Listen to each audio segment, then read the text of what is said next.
5월 6일과 7일 이틀 동안 심도 있는 정책 검증과 도덕성 검증을 치러왔는데요. 특히 오늘은 인사청문 기한인 20일째가 되는 마지막 날입니다. 그래서 저희 민주당의 국무총리 인사청문 특위들은 이에 대한 우리의 의견을 밝히고자 합니다. 함께한 의원들을 소개하도록 하겠습니다. 강선우 의원 함께했습니다. 김병주 의원입니다. 김윤덕 의원입니다. 민병덕 의원입니다. 서용교 의원입니다. 오기형 의원입니다. 박재호 의원입니다. 성명서를 낭독하겠습니다. 성명서. 김부겸 국무총리 후보자에 대한 청문 보고서는 지체 없이 통과돼야 한다. 김부겸 국무총리 후보자에 대한 국회 인사청문회가 지난 6일, 7일 이틀에 걸쳐 실시되었습니다. 이틀간 국정 전반에 대한 정책 검증과 증인 참고인 신문을 통해 국무총리로서 도덕성과 능력 자질을 충분히 검증했습니다. 그러나 더불어민주당의 협치를 위한 최선의 노력과 양보에도 불구하고 국민의힘이 일방적으로 청문 보고서 채택을 위한 회의를 거부했습니다. 국정 공백을 운운하며 총리 공석을 비난했던 국민의힘이 이제는 명백한 이유 없이 임명 동의안 심사 경과 보고서 채택을 미루고 국정 공백을 조장하고 있습니다. 후보자의 인격과 인권까지 심각하게 훼손하는 근거 없는 의혹을 되풀이하면서 국민의 눈살을 찌푸리게 했습니다. 국민의힘이 여전히 과거의 습관적 발목 잡기로 국민을 실망시키고 있습니다. 근거도 없이 유능한 후보자의 발목을 잡는 행태는 법과 상식에 반하고 민주주의와 인권을 파괴하는 위험한 태도입니다. 자당의 정치적 목적을 위해 다른 사안과 연계시키는 것 또한 국민은 결코 좌시하지 않을 것입니다. 보고서 채택 거부라는 정치적 결론을 내놓고 시간을 끌려는 의도라면 그 책임은 분명히 국민의힘이라는 것을 밝힙니다. 김부겸 총리 후보자는 4선의 국회의원이자 문재인 정부의 초대 행정안전부 장관을 수행한 국정 운영의 프로답게 부동산과 백신 등 국정 전반에 대한 후보자의 역량을 보였습니다. 지역주의를 타파하는 데 앞장섰고 장관 시절에는 누구보다 현장으로 먼저 달려가는 모습을 보여주었습니다. 공직에 헌신하겠다는 의지 또한 확인되었습니다. 중재와 타협을 믿는 리더, 갈등과 분열을 통합하고 앞으로 나아가야 할 지금 김부겸 후보자야말로 풍부한 경륜과 식견을 갖춘 대한민국에 필요한 국무총리직의 적임자입니다. 국민의힘은 올바른 판단과 정확한 결정으로 인사청문 보고서 채택과 국무총리 김부겸 후보자 임명 동의의 인준 절차에 나서주시길 바랍니다. 2021년 5월 10일 더불어민주당 국무총리 후보자 인청특위 일동. 자, 다음에는 함께한 우리 의원님들의 여기서 의견들을 제시하도록 하겠습니다. 자, 먼저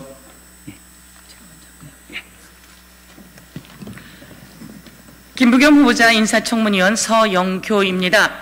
전 행정안전위원회 위원장입니다. 행정안전위원회 위원장으로서 행안부 장관을 역임했던 김부겸 국무총리 후보자가 얼마나 일을 잘해왔었는지, 특히 코로나19로 이렇게 어려운 이 시기에 이 재난을 극복할 가장 적임자이고 산불, 강원도 고성 산불 등 험난한 화재 현장에서도 이 취임식을 그곳에서 하는 정도로 열정적으로 일을 해왔던 가장 적임자인 김부겸 총리 후보자. 야당도 가장 소통을 잘할 수 있는 사람이라고 이야기를 하고 있습니다. 그리고 가장 잘된 선임이라고 이야기했습니다. 야당의 하태경 의원은 화끈하게 통과시켜 드리자라고 하는 이야기까지 했습니다.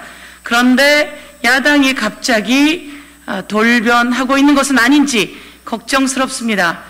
선거에 승리하고 그 승리의 취함에 따라 국정까지 발목 잡으려고 한다면 국민이 심판할 것이다, 이렇게 말씀드리겠습니다.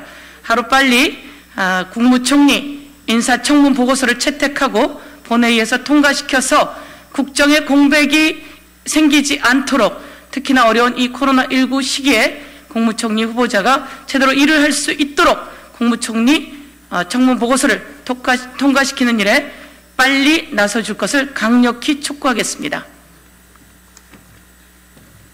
다음에 김병주 의원 의견 주시겠습니다.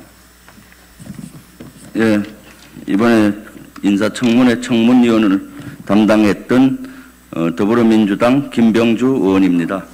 저는 청문회 시작부터 끝날 때까지 청문회가 정쟁이 당에 돼서는 안 되고 국무총리의 능력과 자질을 검증하는 자리가 돼야 되겠다는 걸 누차 강조해 왔습니다. 국민의힘은 청문회 중간중간에도 청문회를 정쟁의 단으로 몰고 갔습니다. 하지만 우리 더불어민주당 의원들이 충분히 양보를 해서 많은 참고인과 증인까지 배석시키면서 고강도 검증을 이틀 동안 했습니다. 검증 결과 김부겸 국무총리 후보자는 충분한 능력과 자질이 있는 것으로 판명이 됐습니다. 그럼에도 불구하고 청문회가 끝난 후에도 다시 정쟁의 이러한 수단으로 이용하고 있습니다. 청문회가 끝나면은 청문회 경과보고서가 채택이 되고 본회의에서 인준이 되어야 되겠죠. 그런데 이러한 절차조차도 하지 않는 것은 청문회를 정쟁의 당으로 몰고 가는 형태입니다. 빨리 국민의힘은 청문회 경과보고서를 채택하고 본회의에서 인준 동의를 동의안을 빨리 인준해서 국정에 공백이 없도록 해야 되겠습니다. 지금은 코로나19와 같은 전쟁으로 우리 국민이 아주 어렵고 힘든 시기입니다. 이럴 때 행정 전반을 관장하는 국무총리가 빨리 임명이 되어서 제자리를 잡고 코로나를 극복하면서 민생 문제 또 여러 문제를 해결해야 된다고 생각합니다. 다시 한번 국민의힘에게 간곡히 요청합니다. 청문회는 청문회 목적에 맞게 해야지 정쟁의 당으로 가서는 안 되겠습니다. 감사합니다.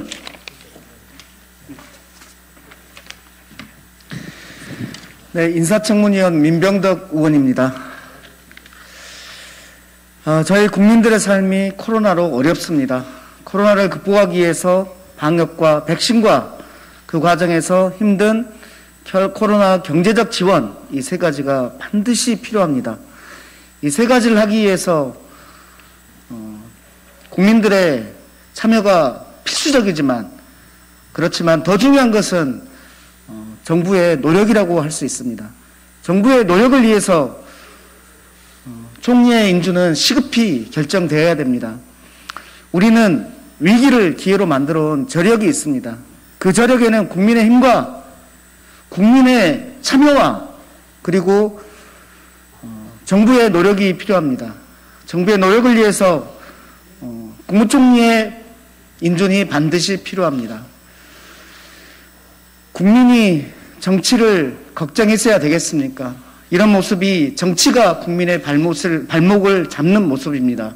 하루빨리 국민의힘당은 총리를 인준해서 국정을 바로 세울 수 있도록 도와야 됩니다.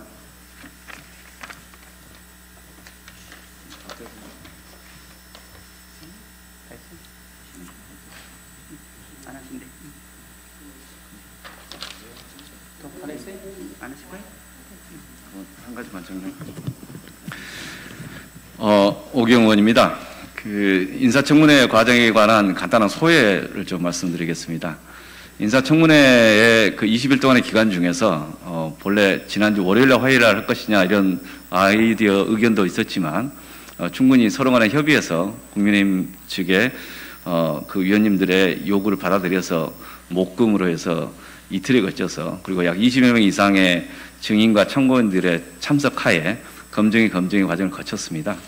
그리고 지난주 금요일 인사청문회 증인신문 내지 토론 질의를 마친 다음에 오늘 오후 2시에 4차 회의를 통해서 인사청문 보고서 채택 여부를 하기로 합의를 본 상황입니다.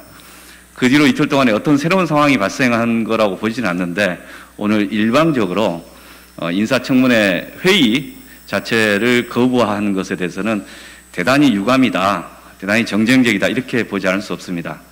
또 하나는 오전부터 이런저런 말씀들이 있는데 인사청문회 과정 속에서 후보자의 어떤 부동산이나 몇 가지 정책적 능력에 대한 것들이 부족하다든지 또는 라임 사건 이야기하는데 실제 인사청문회 과정 속에서 국민들과 함께 검증을 했습니다. 그리고 소신과 시각들을 확인을 했습니다.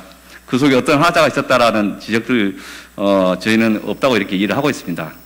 라임 관련해서 여전히 의혹 부풀리기 또는 이제 딱지 붙이기를 하는 경향이 없지는 않습니다. 그러나 인사청문 과정에서 어떤 의혹을 주장했다고 해서 그게 의혹이 현실이 되는 건 아니지 않습니까? 의혹만 하다가 끝났지 않습니까? 예, 특혜라고 이야기하는 것들 중에 수입료, 판매 수수료, 그 다른 펀드와 관련해서 이 여러 가지 과정 중에서 해명이 다 됐습니다. 그리고 실제 수많은 수천 명의 피해자들이 있는데 그 사건 중에 대다수가 이야기하시다시피 사기 사건 내지는 자본시장법 위반 사건으로서 라임 자산운용사 쪽에서 피해자들에게 피해를 입힌 그런 걸로서 지금 재판이 진행되고 있고 그런 과정이 있었지 않습니까? 그런 그 피해자 중에 일원으로서 관련되어 있는 가족이 있다고 해서 이걸 오히려 무슨 그 권력형 내지는 뭐 딱지 붙이기 하는 것 자체가 대단히 유감이 아닐 수 없습니다. 그래서 지금 현재 국민의힘 쪽에 말씀하신 것들 중에서 제기하는 의혹 중에 제대로 정리된 게 하나도 없었다. 그 지금 상황에서 오히려 국민의힘 쪽에서 뿐만 아니라 많은 분들이 인식하고 계실 겁니다. 그리고 오히려 이번 후보자 중에서는 그래도 적절한 후보자이지 않았냐라는 공감과 의견이 있지 않습니까? 그런 직접 하셨던 말씀들 그리고 평가들을 굳이 애써 외면하고 이 절차에 협조하지 않는 거 이거 다분히 정쟁적이다. 그리고 이게 결코 바람직한 건 아니다라는 말씀을 다시 드립니다. 이상입니다. 예, 국난 앞에서 재난 앞에서 여야가 따로 있을 수 없습니다. 재난에 고통받고 있는 국민 앞에서 정쟁을 멈추고 빨리 국무총리 청문 경과보고서 채택을 촉구하는 바입니다. 이것으로 마치도록 하겠습니다. 감사합니다.